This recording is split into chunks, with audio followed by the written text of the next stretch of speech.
fuck, and this is Tattoos in Review. Today we're in the Mount Airy section of Philadelphia to meet up with owner and operator Eric Perfect. He's the owner of Kadillac Tattoos, which just celebrated its 30th anniversary. Eric himself has been tattooing for over 30 years. He's very well known throughout the country in the industry and is a great interview. He's a wealth of knowledge and history, and he's willing to share it with anyone that's willing to listen. Eric can be a little bit abrasive, but he's a great interview and a great guy to hang with. I thoroughly enjoyed it, and I hope you guys enjoyed it just as much as I did. Now let's get inked. So I just saw today that you are getting ready to hit, I guess, 30 years, right? For your shop here? Yeah. Overall, though, how long have you been tattooing for? Since 90, so we're going on about 33 years. Right on. Where did you? 33 years. Where'd you do your apprenticeship at? I didn't apprentice. No? No, I didn't apprentice. I just started being a jerk-off tattooing out of my house. But you know, the good thing is I had fucking friends that were actual tattooers. Right. You know what I mean? So I was doing the shit myself. I had Sonny Tufts helping me. I would go over to Jersey, and Sailor Eddie was this huge fucking help, man.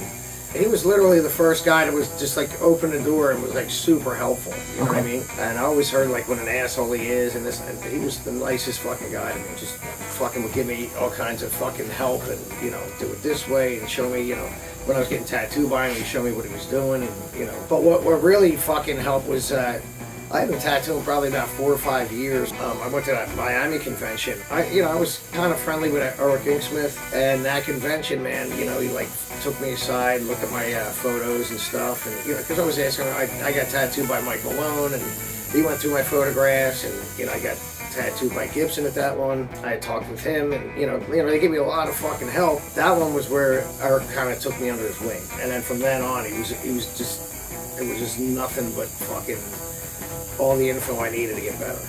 You know what I mean? Yeah, it was like night and day after that. The whole fucking world opened up, you know. What shop did you start working out of? I owned my own. Did you? Yeah, I had a comic book shop. I was working out of the back of there on Ridge Avenue. I got tossed out on my ass from that place. Once they found out I was doing some tattoos in the back, they didn't want no parts of that. And there was a little spot right down the street for like $300. A little fucking, it was maybe as big as this fucking room. There's a front room. I had all kinds of like Philadelphia Eddie flash and Rollo flash and shit sitting up there that was poorly traced, you know. I stocked away enough money in there to find a place at the bottom of the hill there. At that point, me and Sonny Tufts were working together up there. Sonny wasn't really doing too good, so I kind of fucking was helping him out a little bit. He was living with me for about 1.5 years, and that guy was a wealth of like tattoo history. Right. Yeah, we would just kick it every day in there, and then Howie, Cosmic Commander, he had come back from California. He was working at Eddie's, and some shit fucking went down there, and he was out of a job, so he would come up and work a couple days a week. And we found that place down the hill, and we went partners in Cadillac. You know? Okay. So that was the original Cadillac? Yeah, right under the train there on Crescent Street. Okay. And that was what, early 90s? It was 93. Yeah. 93. Okay. When did you move out here to Mount Airy? This shop's been here since 13, so this is 10 years here. We had the shop up in the Northeast. I'm from up there, plus, you know, I had moved back to the house that I grew up in. And we wanted to open up another location, you know what I mean? So, we, you know, whatever, there was a bunch of bullshit getting into that spot, too, you know what I mean? We had opened up a place that was closer to 5 Points up there. The zoning was all fucked up, so we tried to get a variance, and the fucking neighborhood were being assholes about that. So the day we got denied the zoning, I just went right down the street, found a place that was the right zoning, and we just zipped in there like a couple weeks later.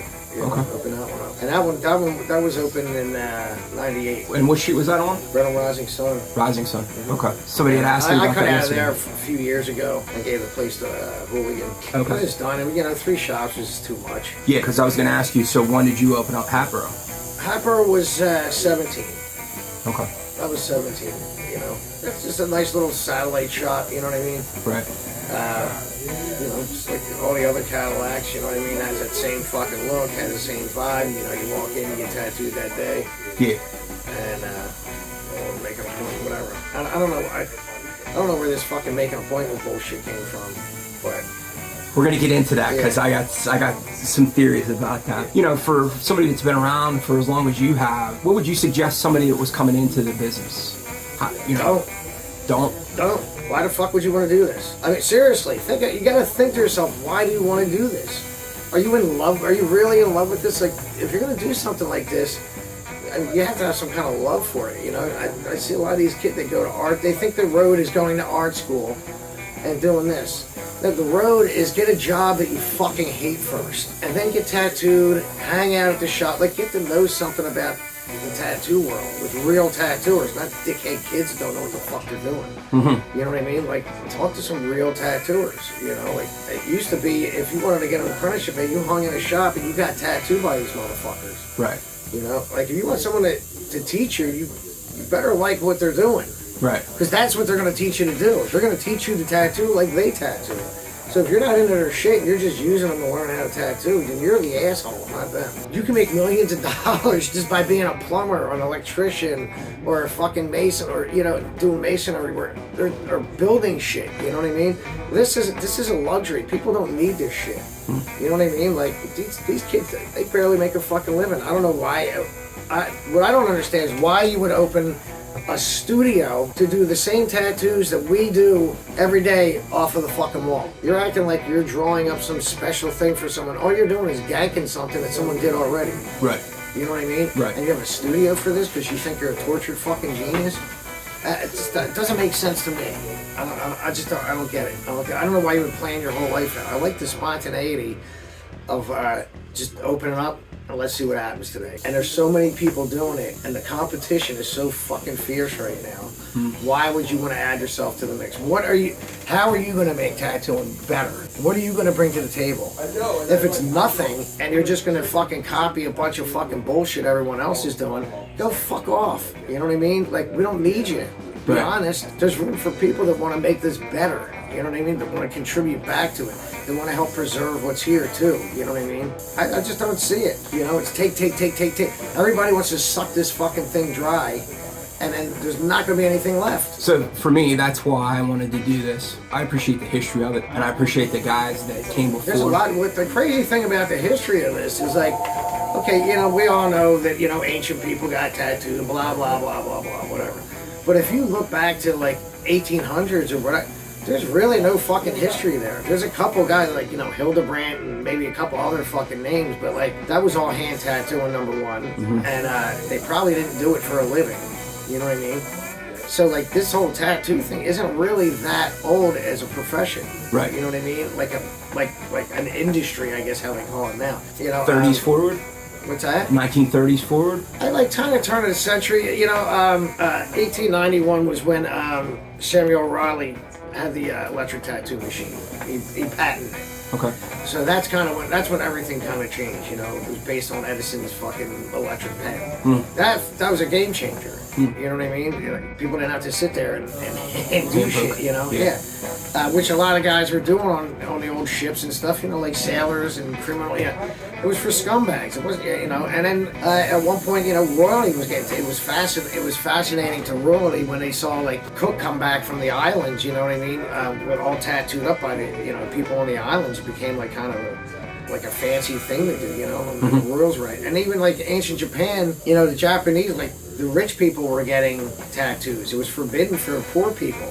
That's why there's certain designs, you know, like you see how the Japanese bodysuits are. It's meant to hide with a kimono on. And now it's the reverse of that, right? Like, isn't aren't tattoos asshole, illegal? Now every asshole and mother has a fucking tattoo. I think the thing now is, you want to be different, don't get tattooed. You want to be different, don't be a tattooer. Go get a fucking job. You know what I mean? Learn a trade. Learn how to do something that actually benefits society. Were you into art before you started tattooing? Yeah. I was like really super into comic book stuff, and you know, I went to school for that. But like, there's no money in it. Right. You know, there's money in it, but like there ain't money. There wasn't money like there was in tattooing at the time. You know what I mean? Right. What's a comic book? 36 pages, something like that. And you get paid fucking $25 a fucking page. That's not a lot for a month. That's not a big month's pay. Right. You know? Right. I guess unless you create something that catches on, and that's like being a musician. That's like fucking, you know, writing a hit song. Being lucky enough. Yeah, good luck. The other reason I asked you that is because I think that you already touched on it. There's guys that are going to school. They're, you know, artists, and then they decide they want to do this. Here's the thing with school. Usually if there's a tattoo school, there's a fucking asshole running it that doesn't know what the fuck he's doing. And that's been the case with every single school I've ever seen. And that's why anytime they've ever popped up, I'm there to fucking shut that bullshit down. I hate seeing people get fucking scammed. And I hate seeing fucking veterans get scammed. That's another thing that they fucking done with those schools, is try to take their fucking GI Bill money and fucking, they think they're gonna tattoo and fucking make a living, and they just get scammed out of the fucking dough. It's all bullshit, dude. It's always some flim-flam asshole that knows very little about tattooing. Believe me, that's a whole that's a whole podcast just on that bullshit. You know what I mean? But if you think you're gonna learn something from a tattoo school, you're sorely mistaken. But on top of that too, I'm saying like art school. So you have people that are going to school for... That's bullshit too. You want to learn how to draw every fucking day. Right. If you do something all the time, it becomes second nature. You know what I mean? It's just like learning a language. And that's what art is. It's a language. You're learning how to speak to people through visualization, right? Mm-hmm. That's what the alphabet is. You're looking at this alphabet, or if you're blind or whatever, you're touching it. There's different ways to communicate, but you're communicating. Mm-hmm. You know what I mean? Through pictures. So the better you do it, the better you communicate. Right. And the only way to do that is to do it all the time. When you see guys that aren't really good tattooers or artists or whatever, and they're in this business because they just sit around all day on their fucking phone or watch TV instead of fucking putting work. Like I said, I've been doing this for 33 years, and I do something every day. I'm either drawing or painting or tattooing, I do something. My hands are constantly busy. Now you're talking about doing stuff every day. Obviously you're tattooing, but I saw that you have your own flash company or tattoo collective. Yeah, but that's a guy, this guy Johan, he put that together. I'll tell you what, it's worth it to me to give him the stuff that I do, and we do a split on it, because he does all the bullshit work I don't want to do, and that's fine by me. You know what I mean? I sell what I sell, and I get my cut every couple months. I'm happy with that. You know what I mean? It's a nice passive income. People can buy whatever they want to buy from me. It's always available. If it was up to me, you'd never be able to get the shit. You know what I mean? I'm terrible with that stuff, And then the other part of that is you've also had your own tattoo ink. We call it pigment. Or okay. color, or whatever you want to call it. It's not necessarily ink, you know what I mean? It's like, there's a lot of ways to do it. I just do mine like, it's super old school. It's powder pigment with a recipe that's been handed down for a long fucking time. You know what I mean? I got it from my mentor, he got it from his mentor, and I'm sure he got it from his mentor. He was shown a certain way to do it. And I do it exactly how it was done probably 80 years ago. Except a couple of the ingredients from back in the day you can't use anymore because you'd probably die. You know what I mean? But at this point, or they're illegal. It's on a level. Look, like some people can't work with it. Like a lot of these new tattooers, they're used to working with these colors out there. That's real. They're super liquidy. You know what I mean? It's almost like a water. And this is like thicker. Like just. This is how I came up with these kind of colors. So, right. If you look at tattoos I did 20 years ago, the color's still in there. Right. You know what I mean? It's not for everybody. You know what I mean? Like not everybody can use the stuff. I put it out there. I don't sell a lot of this stuff either. You know what I mean? And there's a lot of people I'll tell them to fuck off. I look at people's work and I see what they're doing, and if it's bullshit, I just won't sell it to them. I'll give them the money back. Okay. And as far as your style, you're traditional? I do whatever people ask me. At this point in the game, I don't tattoo as much as I used to. My body's fucked when it comes down to it. Like when I do a nice big tattoo or whatever, and I work for 4 or 5 hours on the tattoo, I'm hurting the next day. But I love tattooing. I try to tattoo as much as I can, but these people don't want me to tattoo them. They want the young hotshots to tattoo them, or whoever the next name they think is popular. I've been here. I'll always be here. I don't think you truly retire in tattooing. As long as you're alive, you're going to be in it in some way, shape, or form. Mm-hmm. So, but if anybody wants to get tattooed, just hit me up. I'm usually available to do like a cool tattoo. I just don't want to do bullshit anymore. Well, so your style though with the traditional, it always comes back back to that, right? I mean, Yeah, you got new styles. It's a like bold traditional, bright colors. You know, plenty of like the right amount of black, not too much, not too little. That's something that you can see from across the room. You know, it's just simple. You don't have to sit and squint and see what it is. You know. Now with all these new styles that they're out there, realistic and Dude, we already figured out what fucking works and what doesn't. Right. And these guys keep fucking banging their heads against the fucking wall, expecting the same bullshit to work, and it just doesn't work. You know what I mean? This colored portrait shit, it's dead, dude. You know, people tried that shit fucking decades ago, and you see what the shit looks like. It sucks. You know what I mean? If you want to go sit and do paint by numbers, go do that, but don't do it on people's fucking body. This shit doesn't fucking look good. It looks good for a week or two. Is that something where years down the line you look at it, it's blotchy? Looks like dog shit. It looks like it's not even years down the line. That's the problem. It's like it's weeks down the line. By the time that thing's fucking healed up, you see the inferiority of the tattoo. You know what I mean? There's no black holding it up. There's no outline in it. I could sit and do that bullshit if I put my mind to, but why would I do something I know is just fucking bullshit? Right. You know, it's not for me. What do you feel like is the biggest change in the industry since you've started? The biggest change is just the amount of fucking people, the accessibility, you know what I mean? That and the technology and the social media, you know, social media is a huge thing. I mean, you know, we used to fucking put ads in the newspaper all the time. You know what I mean? That was social media. Was print. That's not the case anymore. You know, like I gotta get on Instagram or whatever the fuck gram is the newest thing, and I gotta act like a fucking 12-year-old girl to fucking get people in here. It's like, come on, man. You know, like, cut me some fucking slack here. You know what I mean? You know right. I'm here. Come fucking get tattooed. It's that simple. Right. You know what I mean? I mean, and it's very accessible. I mean, I got a hold of you pretty quick. Exactly. You know what I mean? Look, I'm not always going to tell you what you want to hear. I'll break your fucking balls a little bit, but you know what? Like, someone said I'm the nicest asshole you'll ever meet, and I can agree with that. You know, I think that comes down to just people are so, like, fucking kids' gloves these days, man. Like, they meet somebody that's got a little bit of abrasiveness to them, and they automatically are like, oh, he's an asshole, and that's not the case at all. And, you know, I don't care, man. You know, like, if that's the shit, the chap shit, and you're fucking afraid of that shit, then I'm obviously not for you. Yeah. You know what I mean? So, you know, being in the music business. But if you want to sit and have a conversation about something, man, hey, man, I'm open to anything, dude, for real. You know what I mean? I don't close my mind to anything. You know, you can always teach an old dog new tricks. Look, I used to throw around all kinds of fucking stupid shit. You know what I mean? Well, look, some people don't want to hear that kind of shit anymore. You gotta fucking tone shit down, you know what I mean? Like, read the fucking room. Right. You know what I mean? Yeah. Like, you can't fucking keep being an asshole your whole life either, you know? You gotta fucking chill out a little bit, so, you know? I've mellowed with age for sure, you know? I don't have the energy for that shit anymore. It can be taxing. It is. Look, God bless. Look, if everyone has their point of view on something, you're entitled to it. Right. Have at it. Just don't bring, you know, look, the tattoo shop is for tattoos. It's not for politics. It's not for religion. It's not for any kind of bullshit like that. But, you know, you want to have a conversation about something, God bless you, whatever, you know. Meeting you today for the first time, I think it's cool to bring the industry to the people. There can't be, like, all these different fucking little camps. And I kind of try to bridge the divide, you know what I mean? Like, I know people from, like, all fucking walks of life. And all kinds of different tattooers, and all kinds of different, like, little cliques and this and that and shit, you know what I mean? Man, I get along with everybody. Mm-hmm. You know what I'm saying?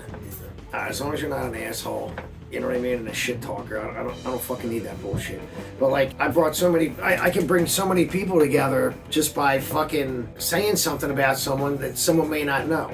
You know what I mean? If we're having a conversation about a certain group of people or whatever, oh, they'll fucking, I said, you're seriously fucking misled. You know, these people, this certain group is not like this. You know what I mean? I think some people don't bother to talk to people that they may have a grudge with or what have you. You know what I mean? Especially in tattooing, man. It's like, I don't want to say, people aren't prejudiced, they prejudge, but I'm not prejudiced as I hate to use that fucking word, but they, you know, people do get prejudge certain people, like some of the young kids. They think, oh, they're millennials and blah blah blah.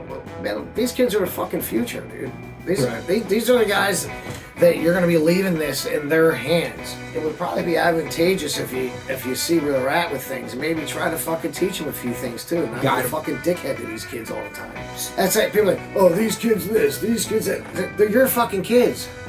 You're the one that's teaching them. So if you have a problem with the new tattooers or whatever, it's your fucking fault. You fucking allowed this shit to go on instead of stepping in and talking to fucking people and getting people on the same page with certain things in tattooing. Because there's certain shit that, to me, that flies and doesn't fly. Like this fucking tattoo on your fucking face and all this other bullshit. Come on, man, you gotta think ahead a little bit, I was gonna ask you that, because that's one of my questions that I tend to ask everybody. Somebody comes walking in here, a 20-year-old kid, and they say, I want to get my face tattooed. Yeah, there's a common thing, oh, well, he's gonna get it anyway. Well, let someone else do it. I don't want to be the guy to do it. To be honest, to me, it's irresponsible to fucking do shit like that. Now, unless the kid comes in and that motherfucker is fully covered and all he's got left is his face, fucking have at it. You know what I mean? But like that shouldn't be his like first fucking 10 tattoos. I agree. One of them shouldn't be on his fucking face. I mean, for the longest time, I actually held out anything below my elbow, just because I work in corporate America. Of course, you have to. You know what I mean? Like you have to make a fucking living. Yeah. People are like, oh, well, it's different now. It really isn't, man. People still judge you by the way you look. Hey, my wife's got some, on her forearms, and she's a nurse, and they make her cover shit up, You wouldn't think, someone would care what you look like when you're saving their life, but apparently they do.